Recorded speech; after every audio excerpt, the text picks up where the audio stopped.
Everton have just got their man in Brennan Johnson, and while everyone's looking at this signing questioning it, I actually think this has the potential to be the smartest piece of business this summer. Now, let me not lie to you. Brennan Johnson last season for Crystal Palace was a shambles. Wasn't scoring goals, wasn't getting assists, wasn't taking on his man. He was a net negative to the Crystal Palace side.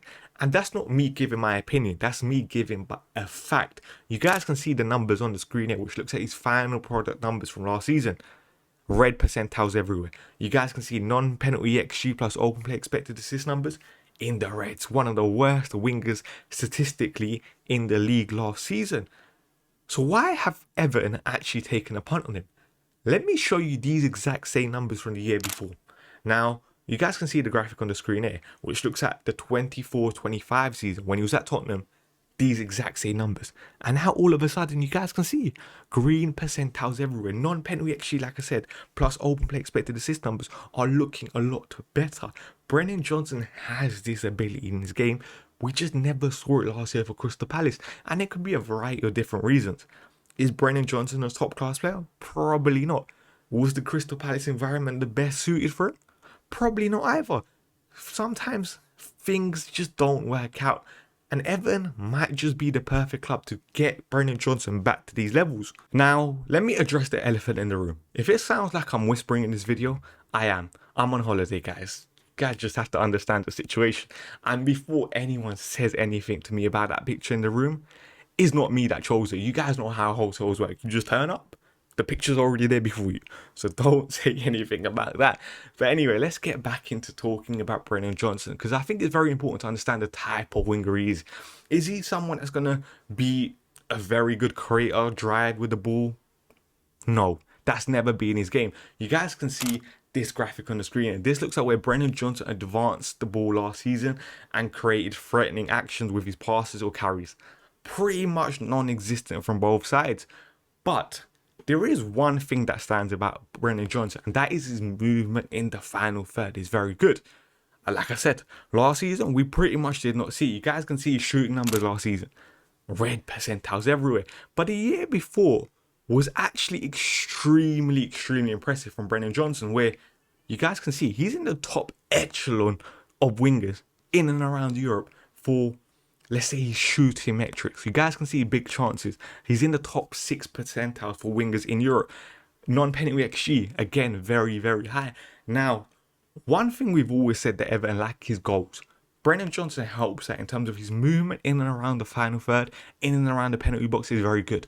His season at Tottenham, he was almost called the Raheem Sterling for Tottenham, in terms of he was so good at arriving back stick. For example, he even scored the goal that he scored in the Europa League final. That is his bread and butter. And on top of that, remember the first half of last season in the Premier League for Everton? How many times did we see Grealish get the ball on the left-hand side and just fizz a ball into the penalty box, and Iliman Ndiaye was there back post trying to score a goal? We saw that occurrence and that pattern of play quite a lot. So imagine now Ndiaye back on his favoured position down the left-hand side potentially, as a right footer, just fizzing in balls, Brennan Johnson arriving back stick. That could be a pattern of play that we see quite often for Everton going into the season. Now, sometimes when players are having bad years, it's very important to add club context into it. In terms of, like I said before, Brennan Johnson's movement in and around the penalty box is very good.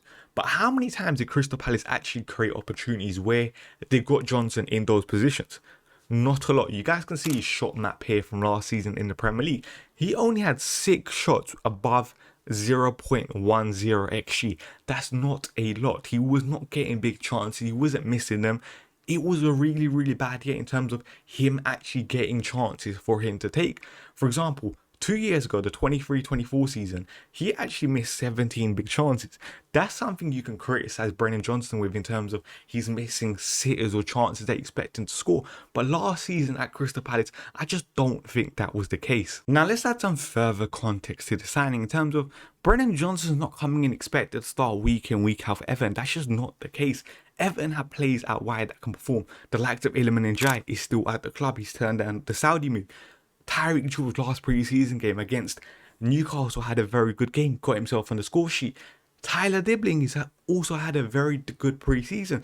So Everton have options. Brennan Johnson as an impact player potential off the bench it's not bad. It's really, really not bad. I actually really, really like the signing.